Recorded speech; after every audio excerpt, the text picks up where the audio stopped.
Bridezilla Sil insisted on me purchasing her $3,500 wedding dress and relentlessly mocked me on her significant day. Seeking revenge, I, a 27-year-old woman, found myself serving as the maid of honor for my sister-in-law, Christina, aged 25. My marriage to her brother, Martin, aged 28, had reached its one-year mark, and while the rest of Martin's family had embraced me, Christina remained an exception. Despite my initial attempts at kindness, Christina's uptight and mean demeanor resembled the mean girls from my high school and college days. Recognizing the futility of befriending her, I ceased efforts, and we settled into a pattern of mutual ignorance. Martin, concerned about our strained relationship, attempted to foster friendship, but Christina's lack of reciprocity led him to abandon the endeavor. The rest of the family, uninterested in forcing a connection between us, left us to our own devices. Given our history, I was surprised when Christina asked me to be her maid of honor a couple of months ago.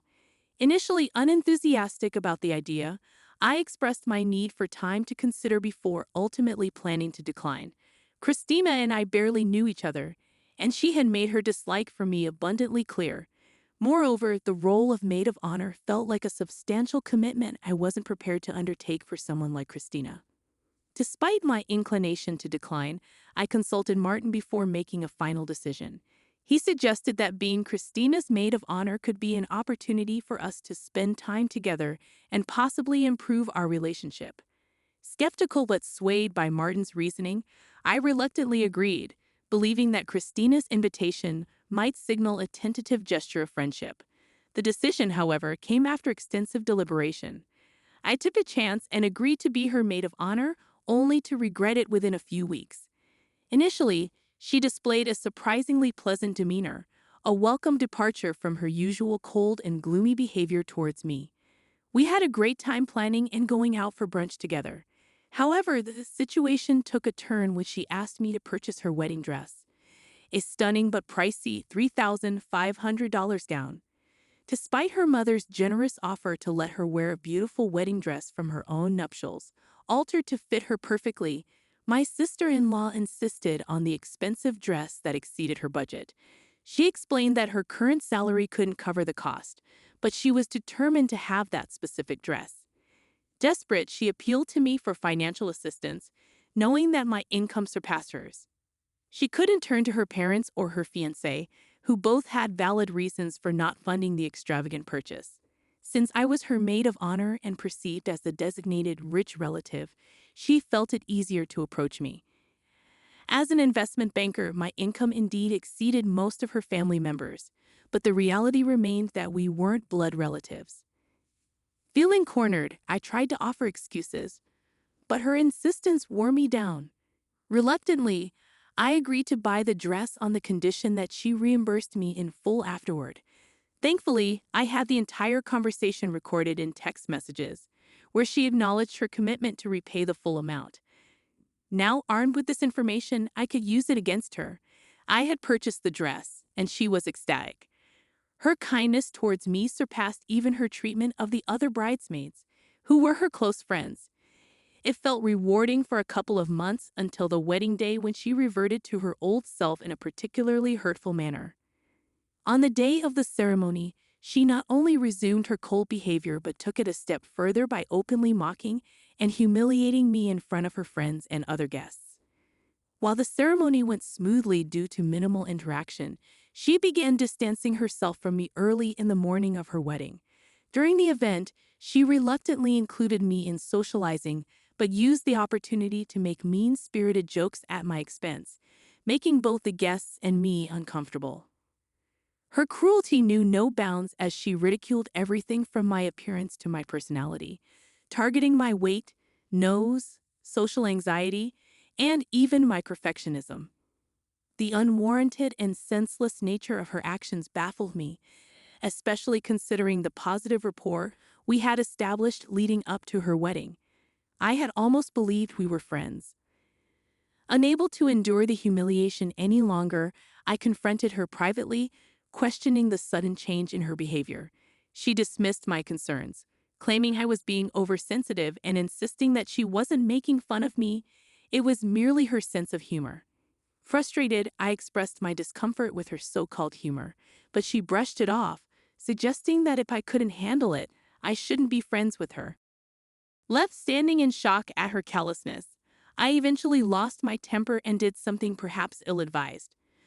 Positioned not far from the stage and noticing the band still setting up, I seized the moment. Walking onto the stage, where the microphones were not yet in use, I delivered a speech, a decision I would come to regret. As all eyes turned toward me, I had everyone's attention. I began my impromptu speech by recounting how Christina had asked me to be her maid of honor a couple of months ago. My husband and I naively thought it could be an opportunity for us to finally bond with her. I highlighted Christina's initial coldness and my hope that this role could lead to a genuine friendship.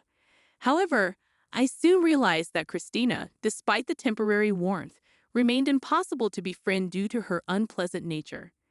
Bringing up the incident where she begged me to buy her wedding dress, I expressed my suspicion that she only asked me to be her maid of honor to secure the dress. Given my higher income, she likely endured niceties for a few months to ensure she got the dress she desired. As I spoke, I noticed the power to the microphone had been cut, prompting me to shout my speech. Security started making their way through the crowd towards me. Taking advantage of the moment, I revealed the damning texts on my phone, labeling Christina as tacky, ungrateful, and, fittingly, Bridezilla. Without looking back, I left the venue, relishing in the satisfaction of hearing her cry. On the bus home, I checked my phone to find around 100 texts from my family, including confused messages from my parents who had witnessed the spectacle at the wedding. Martin, my husband, expressed his disbelief and the need for a serious conversation. He also mentioned that Christina had become inconsolable after my departure, causing a temporary halt to the proceedings. Upon reaching home, I ignored the influx of texts from irrelevant relatives seeking drama and gossip. Instead, I treated myself to a cocktail and ordered a burger, compensating for the missed enjoyment of the wedding feast. Opting for a laid-back afternoon, I settled in front of the television to unwind. I chose to remain unresponsive to calls and texts until the evening, feeling it wasn't necessary to engage with anyone in my agitated state. The swirl of emotions, insult, humiliation, and a sense of being used overwhelmed me. Despite acknowledging the erratic nature of my actions, I grappled with conflicting feelings and couldn't muster the courage to explain myself to anyone. The only individuals I believed deserved an explanation were my parents, Martin, and my in-laws, excluding Christina, who was well aware of the circumstances. Martin returned home around 9 o'clock, and the atmosphere remained tense. He entered without uttering a word, leaving me to anticipate a conversation after he freshened up. An hour passed with no sign of him approaching, prompting me to take the initiative and break the silence. Despite his stony demeanor and engrossment in his phone, I entered the bedroom where he lay. Drawing inspiration from my unfiltered approach at the wedding, I began explaining how Christina had insulted me throughout the morning. I recounted how I had given her an opportunity to apologize or reassure me that the mockery wouldn't continue for the sake of garnering laughs from her guests. Expressing my discomfort with the humiliation, I was met with Christina dismissing my concerns, stating that I was making a fuss over nothing. This response infuriated me, particularly since I had voluntarily bought her the dress, expecting at least a modicum of gratitude. Instead, she acted as if I were overreacting, fueling my anger.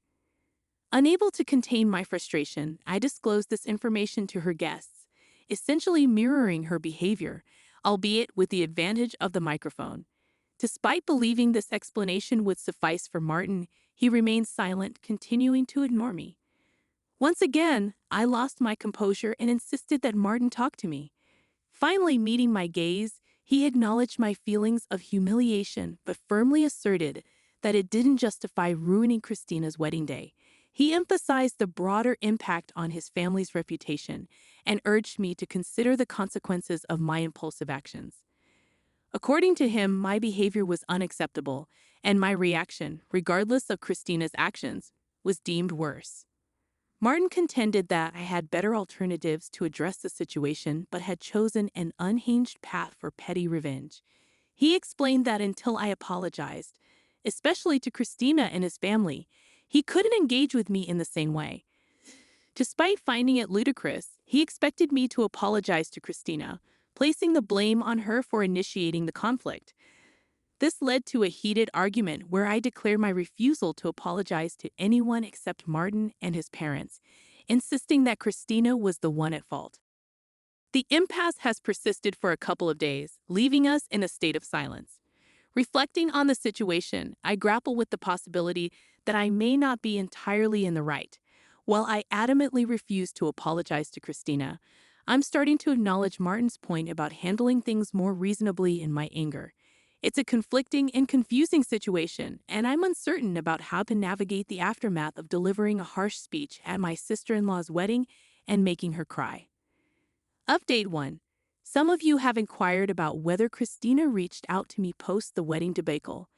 To clarify, no, she hasn't, and neither have my in-laws. I want to make it clear that I don't understand why Christina dislikes me. Contrary to popular belief, we hadn't met before I started dating Martin, so there's no history that could explain her intense dislike. I'd like to emphasize that I wish nobody judges Martin and my in-laws solely based on this incident. They are genuinely wonderful people who have always treated me well. Despite the current rough patch, they've been loving, especially Martin, who is standing up for his family. I haven't decided whether his actions are right or wrong, but he's not being cruel or harsh. This disagreement won't break us, so please refrain from suggesting divorce. Thank you. Update 2. It's been a challenging week since the wedding.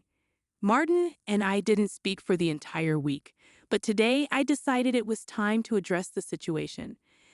Acknowledging my mistake, I apologized to Martin during dinner for my behavior at the wedding, recognizing the significance of the family event I disrupted. I expressed my intention to talk to his parents and make amends, understanding they didn't deserve the fallout. However, I reiterated that I wouldn't apologize to Christina due to her unpleasant demeanor. Martin was silent for a moment but reassured me that I didn't need to apologize to her. He was just upset the other day. He acknowledged the unfairness in his previous stance, expressing it with a sense of exhaustion. Martin opened up about the challenging time he had faced, dealing with backlash from almost everyone in the family. Despite being the person he wanted to confide in, I wasn't available, making it a miserable week for him too. He shared that his parents were furious with me, cautioning against an immediate apology to them due to their current anger. He vented his frustration about uncles, aunts, and other relatives who, for no apparent reason, had been commenting on me derogatorily in the family group text. Martin revealed he had distanced himself from the group, but his parents continued to send those hurtful texts, emphasizing the family's negative sentiment towards me. Surprisingly, he'd advised me against apologizing to Christina, recognizing that her actions had provoked my response. Despite my willingness to apologize to the family, he asserted that I owed no one an apology. According to Martin, these people were selfish, and the incident had revealed their self-centered nature. He disclosed his futile attempts to reason with his parents and family members, asserting Christina's role in instigating the situation. However, they refused to listen, dismissing my perspective and labeling me a psycho. Martin knew that any apology from me would only lead to further humiliation, and he was determined not to let that happen. While still maintaining that my actions were not okay, he stood by the belief that Christina was not as innocent as portrayed. He'd advised against apologizing to anyone, emphasizing that I shouldn't apologize to his parents even for the sake of my conscience. I decided it would be more effective to address the situation when they were more receptive and open to it. If I approached them now, it would likely be futile. In a way, it turned out well for both of us. While not perfect or ideal, at least I was able to relieve my conscience with Martin. Ultimately, what matters most to me is my husband's opinion of me. Everyone else can go to hell. Update 3. Hey everyone! I know many of you have been seeking an update, but honestly, not much has changed since the last one. After Martin and I reconciled, I stopped worrying about his family's opinion of me. Martin received a promotion at work, so we decided to take a vacation to de-stress. Regarding my own parents, I explained the situation, and they were okay with it. They're just happy that Martin and I are getting along. Christina and her parents haven't reached out, and I believe it's for the best. My in-laws chose their daughter's side, and I respect their personal choice without holding it against them. Update 4. It's been a month since my last update, and today I received a refund from Christina. It was surprising because I had almost forgotten about her and the wedding debacle. She texted me revealing the real reason behind her dislike. It turned out to be as trivial as I expected. Her friend had a crush on Martin, and when he introduced me to the family, her friend got heartbroken. Christina blamed me for it. I don't see how any of this is my fault, but Christina needed a reason to dislike me, and she picked that. Now that I know the reason, which seems quite silly, I'd rather not have known it all. I shared this revelation with Martin, who mentioned he always had a hunch, but never saw her friend as anything more than his little sister's best friend. Even if I hadn't been in the picture, they wouldn't have gotten together. Anyway, it's over now, and I don't have to talk to Christina ever again.